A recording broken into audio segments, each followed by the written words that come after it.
Welcome back to the Daughters of the Moon podcast. We're grateful for you to join us for another week. We sure are. And today we're excited. We are welcoming back Linda Yael Schiller with us. She was on episode 109 with us, and today she's got a new book coming out. So her new book is Ancestral Dreaming, Healing Generational Wounds with Dreamwork. So we're going to talk about that. So welcome back, Linda.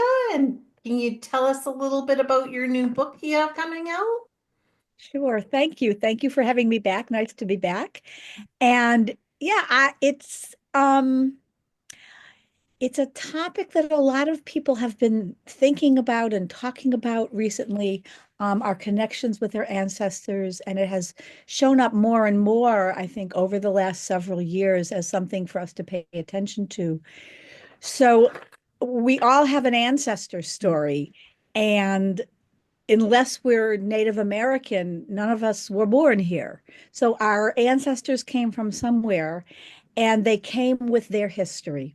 And their history affects us today. So part of the challenge and the joy is to both be able to connect with and honor and appreciate our ancestors, and if there was struggle, difficulty, trauma in our past, to be able to help them heal so that the intergenerational healing and blessing can be carried on, not only intergenerational wounds and trauma. It's very interesting. So basically, because we have these ancestors, some of our trauma that we're going through from now, is that part of that, or is this just their trauma that we're helping them heal? Mm. Well, it's both. And one of the reasons why this book is unique is because it allows us to access our ancestral connections through dream work. And when we are having a dream, it is timeless, right? We don't ever dream this happened yesterday or this is going to happen tomorrow. It's always now in the dream. Sort of like the nightmarish dream that you were sharing before we started recording. It was just right now, and you woke up feeling, oh my God, this was a now thing. Um, so we have immediate access to everything that comes through to us in dream time. And there are several ways to think about our connections with our ancestors. Um, One is that there's two layers, right? There's the nature and then there's the nurture. And what I discovered when I was doing research for the book is the whole world of epigenetics. And epigenetics basically talks about how we inherit things from our ancestors in a literal fashion, even people who have been dead for several generations. Oh, So what I learned that was fascinating to me is that all of the eggs that a woman ever has are contained within her when she is a brand new tiny fetus inside of her mother's womb. What that means is that we also, when our mother was a fetus inside of our grandmother's womb, her mother, we were already there. And the same thing back from generation to generation to generation. We actually literally have what's called an epigenetic connection. And I learned in my research that epi means above. So it's like above the genetics. So anything that our grandparents or our great grandparents went through affects them, both the positive and the negative, the wonderful things, the blessings, the resilience, as well as the struggle, the poverty, the dislocation, the trauma, the pogroms, whatever it was that our ancestors are carrying.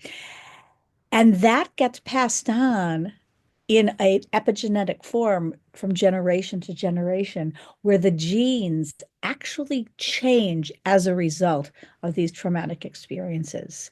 So we don't inherit it in the same way we might inherit, blue eyes or red hair, but it affects the genes in a process called methylation so that they actually do change as a result of these traumatic experiences.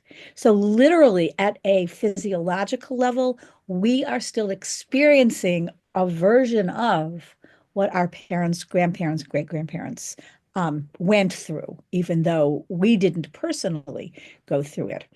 And there's been a lot of studies, particularly Dr. Rachel Yehuda at Mount Sinai Hospital in New York City has done a lot of research, particularly with survivors of the Holocaust and from many, many generations. And now we're in the fourth generation. And she has found these epigenetic traces. And especially what is of interest to me and as a dreamer, she has found that people have dreams and nightmares as if they had been through the trauma. They have the Wow. nightmare of some Yep. traumatic experience as if it had happened to them, but it hadn't. It happened to their grandparents or their great grandparents. Wow. Wow, that is Yeah. amazing. And So it there's the kind of literal makes, sense. Let me sorry, just say one more thing and then yep. I'll stop talking. I promise. There's the literal of the epigenetic inheritance. And then there's how we're parented, right? So I have the wonderful good fortune of having a mother-daughter team right here. But so we know, and you may have kids and you have grandparents and great-grandparents, we parent our children from our own experiences and our experience, and we get parented by our parents from their experiences. So, in the environment of the home, the messages that are passed on directly or indirectly, overtly or subtly, are what we learned from our parents, who in turn learned it from their parents. So, there's the environmental piece that gets passed on as well, both pieces. Yeah.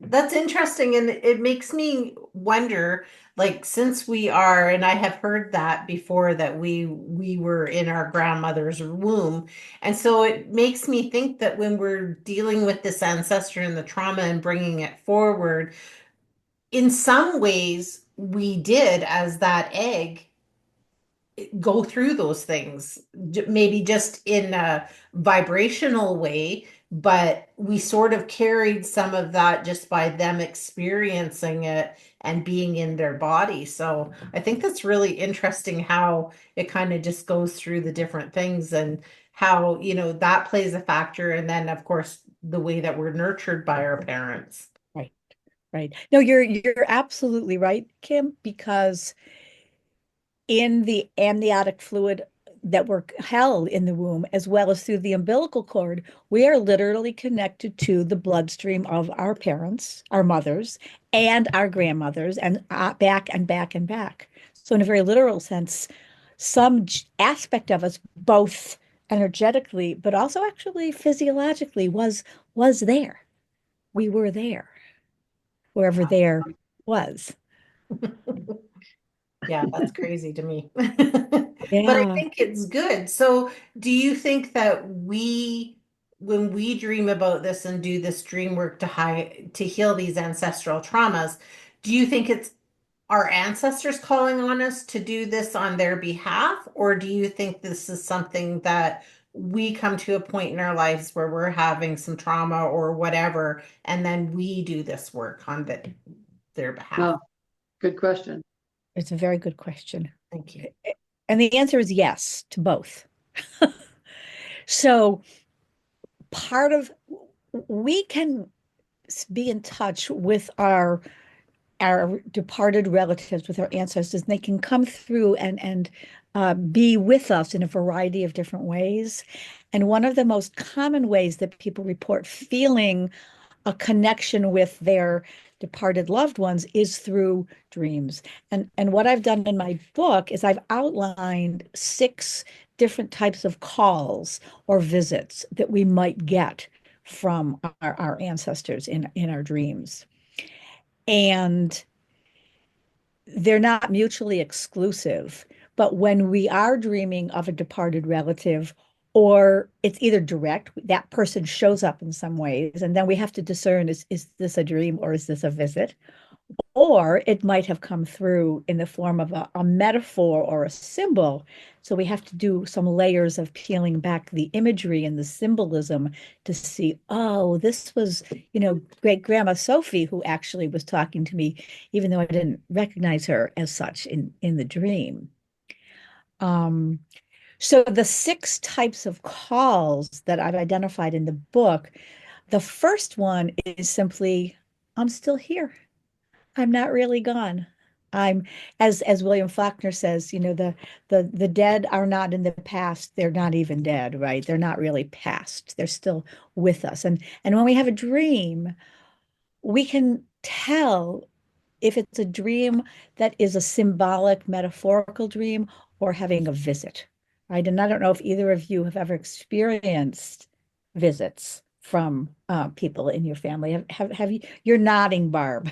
Yes, Yeah. I have. And how do you tell the difference? Because there are several ways, but you probably, if you're tuned into this, you already know the difference between a dream and a visit.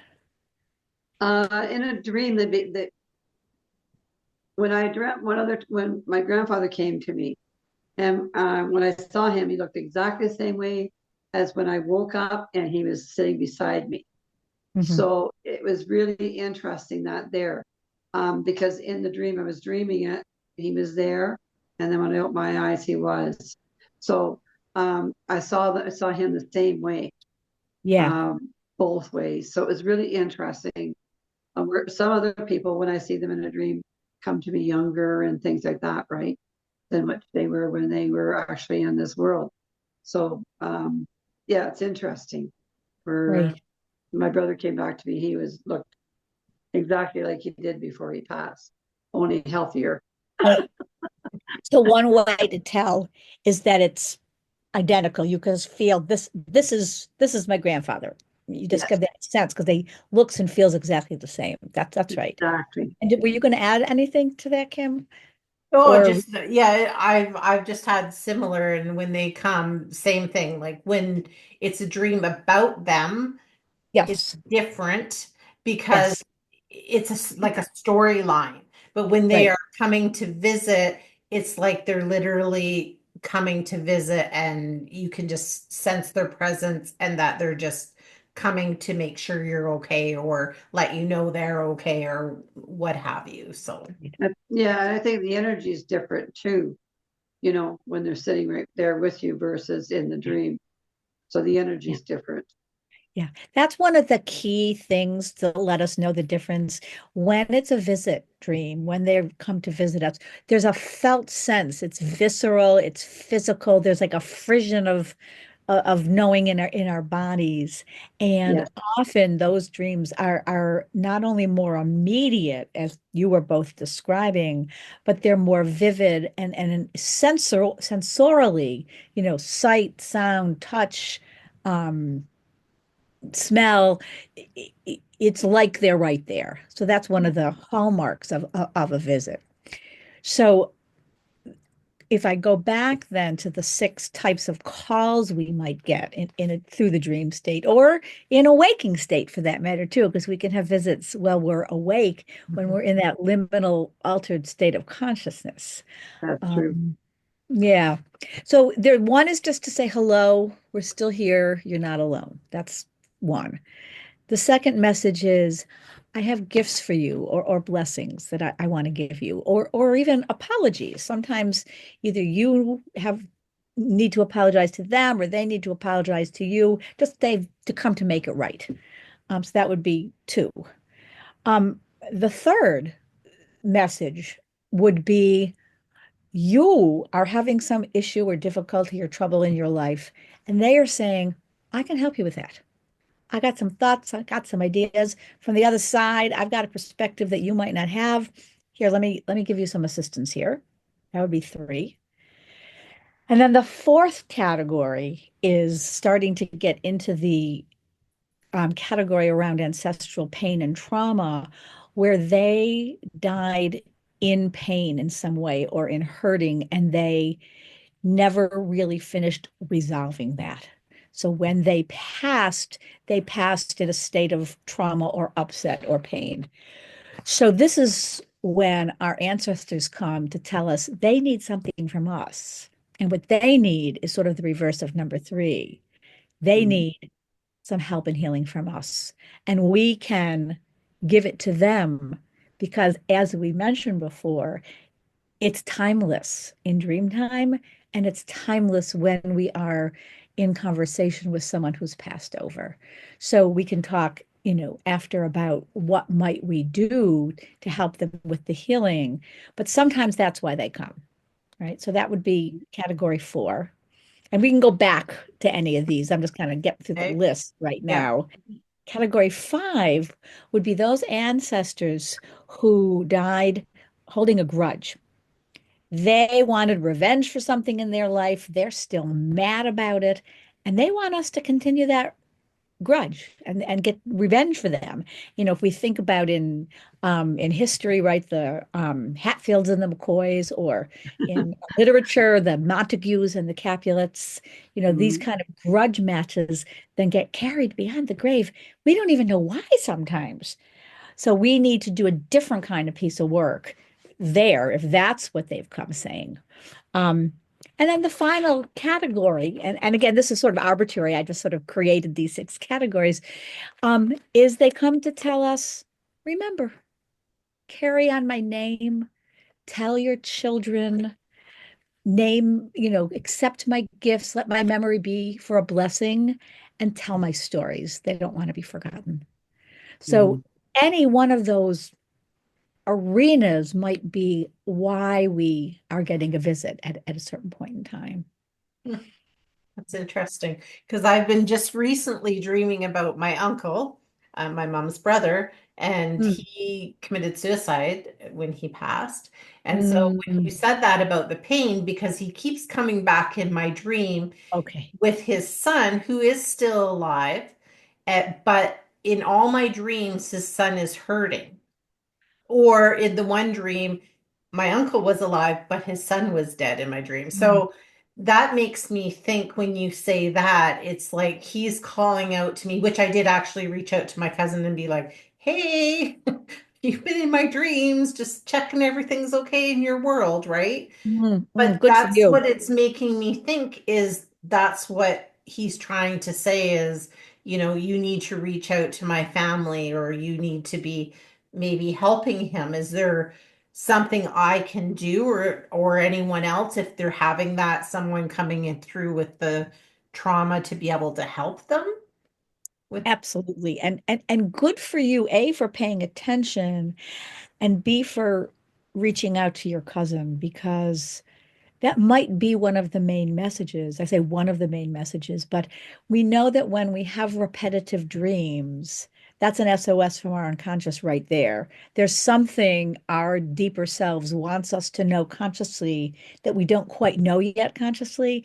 And it's going to keep showing up in the dreams, whether it's a dream theme or a dream person, or as in this case, a visitation, that's saying there's something not complete, there's unfinished business, there's something not done, and I'm coming to tell you you've got a role here, right? So I think, and thank you for sharing that. I think well, there's probably two layers here, of why your uncle's been showing up.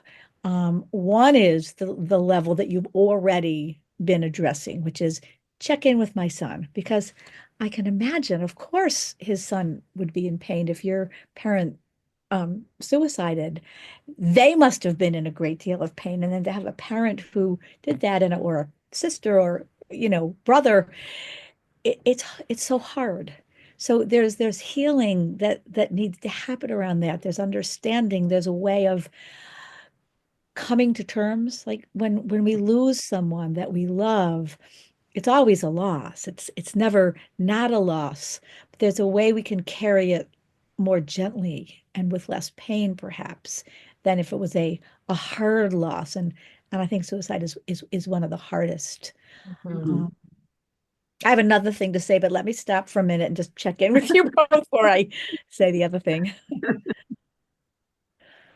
Mom, did you have something to say?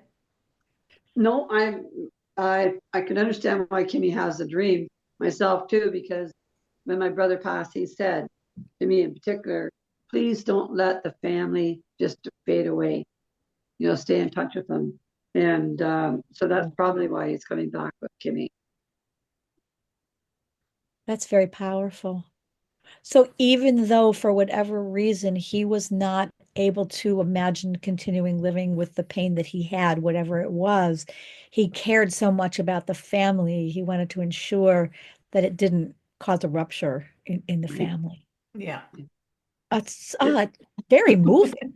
Yeah, it is. And I think it helps for me, and maybe that's why, because I do dream journal and I do, so I can always pull back the dream that I had from before to be like, oh, well, that's interesting. Like now he's shown up in these different ways in this dream, right? So I think maybe that's why. I don't know. Maybe I'm just open and Well, for sure you're open, right? There are those of us who are thin-boundaried people, so that the veil between worlds is thinner, and we pick up on on cues and hints and dreams and messages that other people might either just ignore or might not even get through because they're boundaries. They're more linear, um, left brain people, Right. and those of us who are more right brain or more permeable membranes, if you will, between the worlds. And it also might be that you would want to dialogue with your uncle, either with someone else helping you, guiding you, or on your own with writing, doing like automatic writing, but create a dialogue and ask him, or ask him in your mind, even if you're not writing, Uncle so and so, why have you been showing up in my dreams? What is it you need or want? That's one way to do it. The other way is to say, I understand that you must have been in a great deal of pain when you died. How can I help? And it could be that simply sending him love and energetic healing to whatever it was that contributed to his pain, and helping him finish the journey, right? To go all the way to the light if he hasn't gotten all the way there because of the circumstances around which he died, that we can do that here. okay. And then it goes forwards and backwards in time, right? Back to him and then forward to his children and descendants as well. Yeah. Yeah. So if He was, you help heal someone and an ancestor's trauma, if they were having grief or they, wanted this revenge, I guess that interests me a little bit too. But Sure. is there, like, do they come back then to basically say, okay, you've helped me and I've crossed over, or is that just a sense, as maybe like for myself, I feel like I would just feel that just because, you know, I do my mediumship and readings and stuff on the side. So I'm feeling I would just get that. But if somebody didn't, would you just get a knowing that they had released that trauma and could pass over or go to the light or however you want to say it? Sure. Good question. So it could happen in a variety of different ways. One would be that knowing, right? That felt sense that Eugene Gendlin in his work on focusing talks about, that we get a visceral felt sense, kind of a knowing without words, that something has been completed and is now resolved. And it's a knowing beyond words. Sometimes it's hard to put into words. Other ways of tuning into that include your dreams change. So rather than him coming back, or rather than him warning you, or rather than him saying, my son is in pain, or my son has died and I'm alive, or all those things, he might come back in a dream to say thank you, or I'm good now, or I feel complete, and please stay in touch with your cousin. Um, there'll be some kind of a shift, and the repetitive nature of the dreams will change, right? It won't mean he'll never come visit you again, because he might still in this scenario, but he won't come back in the same way. He won't be needing something from you anymore. right. Makes sense. So with revenge, if somebody feels like they're angry because they didn't get to finish something, perhaps, Yeah. or they feel like they were wronged or something. How can we help them heal that trauma then? Is it sometimes just they need us to complete some work they were working on, or What would that be? So those, in my thinking about it, would be two different things. If they were working on something and it wasn't completed yet, I wouldn't put that in the same category as like holding a grudge or having a grudge match or revenge issues. I'd put that more in the they're still hurting, they're still in pain, they're still needing to heal from something that they didn't finish. So with the first category, they're still in pain, we can send them love, we can send them light, we can send them specific forms of light, we can help align them, we can connect them with the divine in whatever way you and they understand who or what that is for you, and encourage them to go all the way to the place where the healing will be complete. So that's a little different in my thinking about it. The folks who have regret, have a grudge, or who have revenge, it's kind of a different category. And before we do any of this work with our departed, we need to also pay attention to keeping ourselves boundaried, protected, and safe. So in the book, I talk specifically about surrounding ourselves with a particular blue light called sapphire, which in that's the Hebrew, but in English it would just simply be the sapphire light, which is one of the highest vibrations of protection healing and is often used in spiritual mediumship and across cultures, really. So this blue sapphire light is the light shining from heaven, is the color of Jesus's mother Mary, her robes, is often the color of the faces of the Hindu deities. If you've seen the movie Avatar, it's the color of the beings from the other planet. So this blue light shows up as and it's your background right now for that matter. So perfect. Um, so we want to, no matter how we're interacting with our loved ones, we want to have this protective shield around us so we stay safe.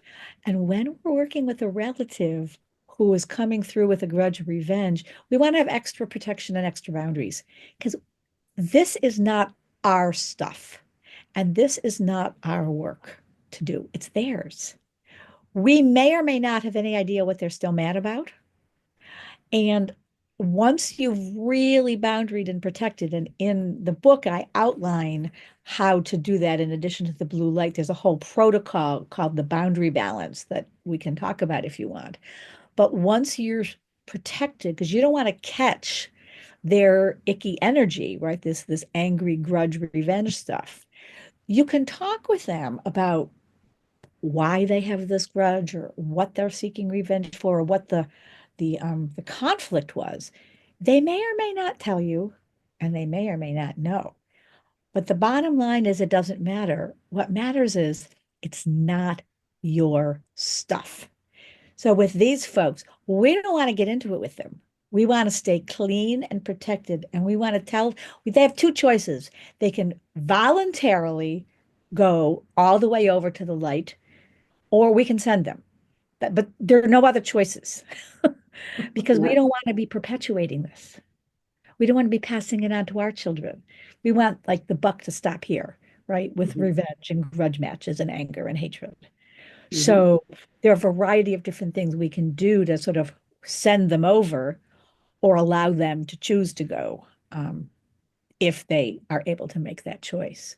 But we don't want to engage in too much conversation with them because it'll just like kind of they can kind of slime on us then, if we do that. Right. And we Hmm. don't want that. No. Because No, that's no. not a good feeling to have that, and we don't want it in our everyday life, so we definitely don't want it in our dream life. Right. Right. And many families have like a branch of their family where somebody says, "Oh, we don't talk with so and so." Right? And we don't even know why. Why don't we talk with so and so? Or why is, this cousin or that uncle not invited to holiday gatherings? And sometimes you know, and sometimes you might not know. It's just from generation to generation, there was some hurt, some conflict somewhere way back that's just been perpetuated. And we can say, enough, done. And so the healing then is for the departed who are still holding the grudge, and that's heavy for us, so we're not carrying it and perpetuating it, and for the next generation to be free of it as well. And then for the world, right? Because I think that many of the conflicts and difficulties that we have in the world are from people who have grudges and carry that with them and seek revenge, even if they don't know why anymore. So if you had something happen in your family, let's say, where you broke the chain of events, sort of something was happening in the family, and then you made that change, so it was changed in your immediate family. So the people that from the past that are no longer part of that now, because you've Right. broken that chain of events, they could be one of those people that would come back with a vengeance because they would be mad at you for stopping what they had started, where they thought it was going to go on within the family for a long time. Does that make sense?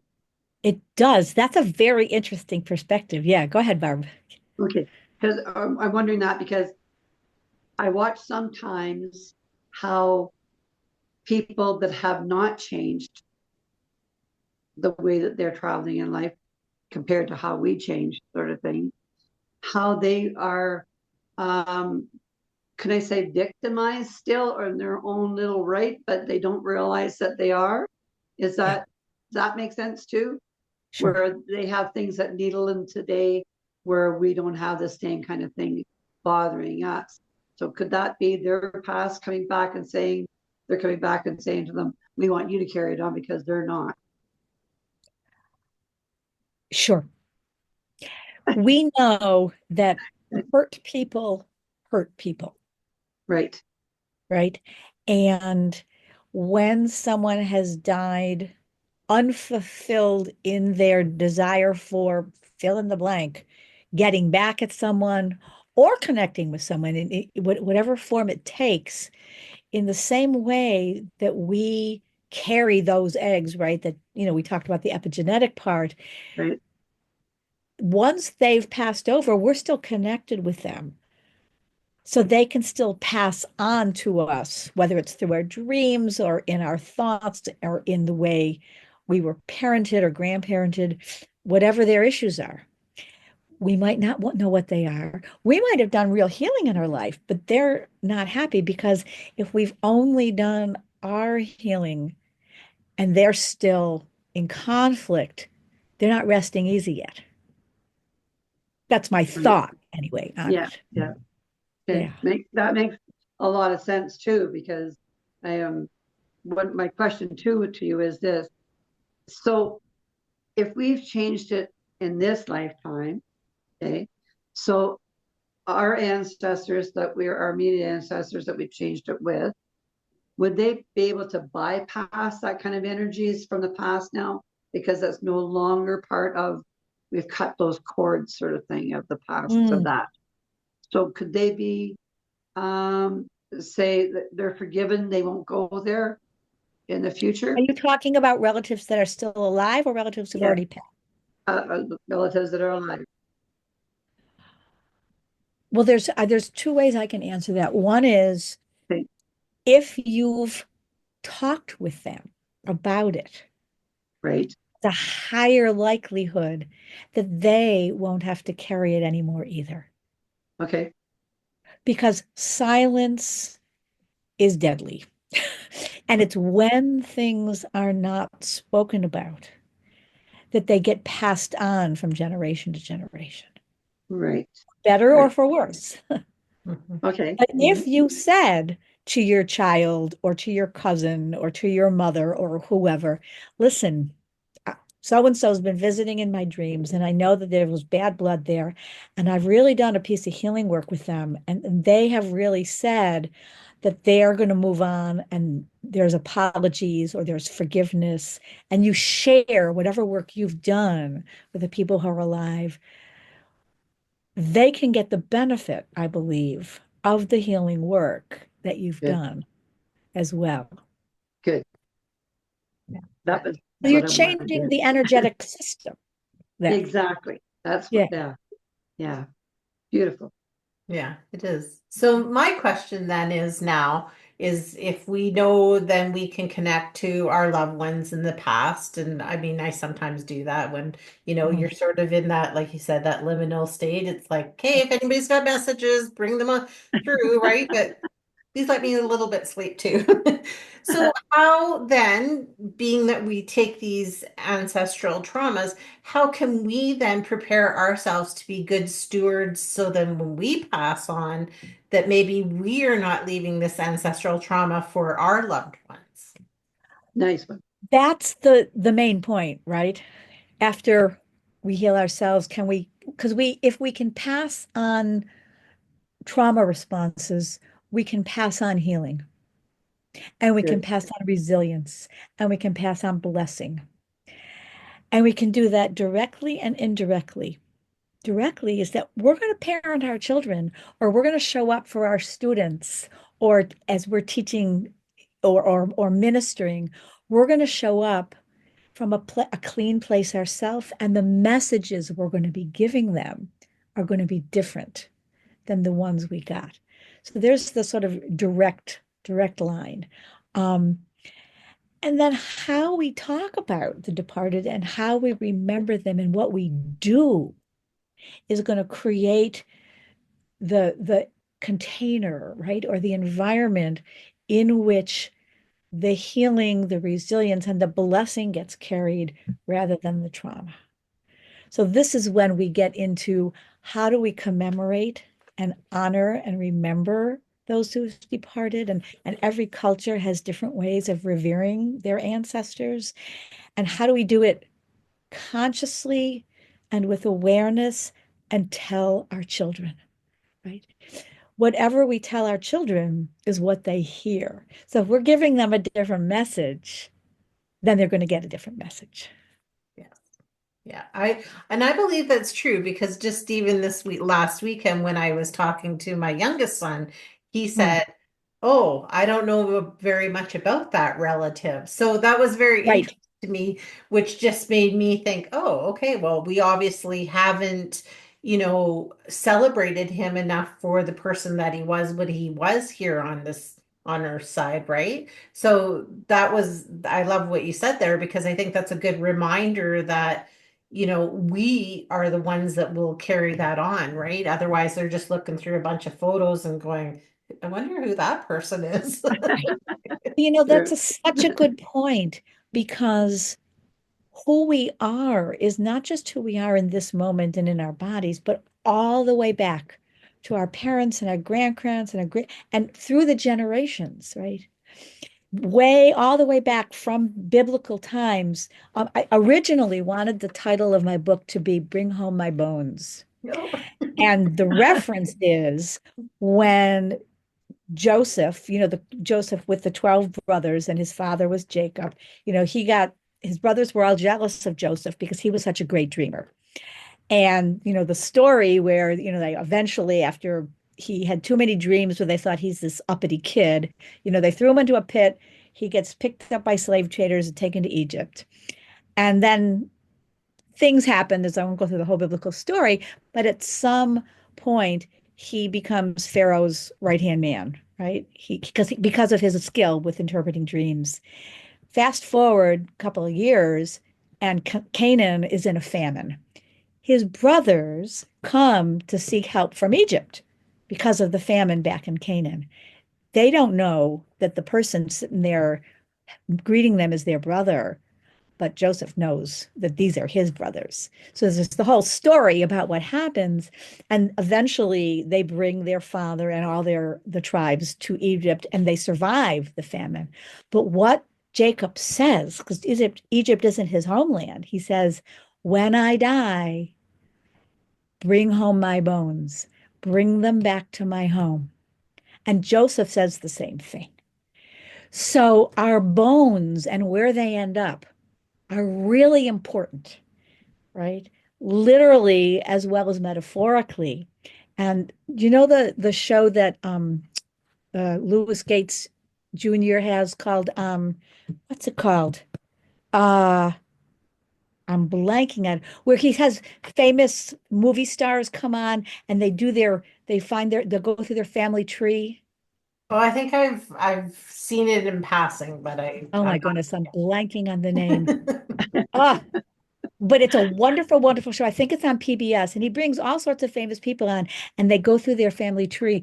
And it's so moving when they discover things about their history that they didn't know, because that's part of our identity, right? And our connection, who we're connected with, whose bones are where, and how are we connected with them.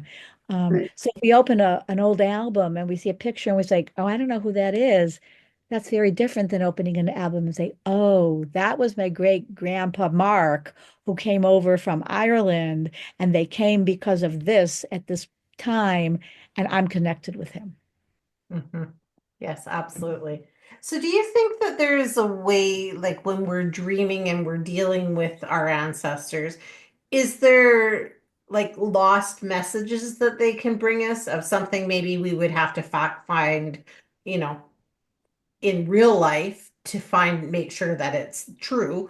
But do you think that they give us hints about things that have happened in our ancestral line? I believe absolutely yes. And sometimes we can actually follow the thread and then do our research on the messages and find the proof, because we can dream right forwards and backwards in time. So to me, it makes sense that when we get a visit, they can give us information forwards and backwards in time. Just like we can have a precognitive dream of something that hasn't yet happened that we get a hint about, we can also have a dream where we're being told things that already have happened that we know somewhere in our bones, right? Somewhere in the cells of our body, but we don't know consciously. But they can say, oh, check this out, follow this thread. And if we do so, and if we go through archival records or ships manifests or family trees, we actually find, oh, that's actually true. Okay. That's good to know. So can we go seeking for our ancestors if we're trying to work on our own healing, perhaps? Can we in our dream life go through and sort of call on our ancestors to come to us and help us heal their trauma as well as ours? Absolutely. And that would fall into the realm of dream incubation, right? So if we want to have a dream, excuse me, that answers a question, that gives us information, that gives us guidance, that gives us support or healing, we can do what's called incubating a dream, which simply means ask a question before you go to sleep. Ideally, spend a little time journaling about what you would like. Thank you. And I took advantage of the moment I went to get water to ask my husband, who's in the other room, the name of the show. It's called Finding Your Roots, right? And Okay. it's very, very moving and powerful. We'll have to check that out because Yeah, it sounds good and it always intrigues me, just like ancestral stuff and our lineage and those kind of things. Like I always find it very interesting of, how we got to be who we are because there were so many cogs in the wheels to make that happen, right? So, right, yeah, right. I So find we're that. all uniquely ourselves. There's no one else who's exactly us. And we carry these threads, we carry these chains of history as well. And one of the things I talk about in the book is how many times, and this is actually a great opportunity. How many times, Kim, have you ever found yourself saying or doing something that reminds you of your mother? Mhm. Yeah, especially the older I get. Yep. Right, right. Yeah. And then you catch yourself sometimes saying, oh my God, I sound just like my mother. And right, it can be for better or worse, depending on what you're Right. repeating. Yep. Yeah. And we all do that, right? And Barb, you probably do too when you think Oh about yeah. your family. Yeah, True. Right. we So we're not definitely the do. same, but we're affected. We are. So our time is coming to an end here, but so can Yeah. you tell us when your book is coming out, where people can find it, the name of it again, and just so Sure, thank you. So the name of the book is Ancestral Dreaming, Healing Generational Wounds with Dreamwork, and it's published by Llewellyn Worldwide Publishing. And it is available right now for as a pre-publication order. The actual drop date will be November 8th, 2025. And you can get it from the publisher, Llewellyn. You can get it from Amazon. You can get it from bookshop.org, which is an indie book consortium where if you can buy your books there, you get it from Barnes and Nobles, anywhere they sell books that's available for a pre-order. It's out now, and then you can be the Wow. first to hold it in your hands. Congratulations. Thank you. yes, Thank you. that's very exciting. And so can you tell everybody where they can find you? Sure. I have a website. It's www.lindayaelschiller.com, and that's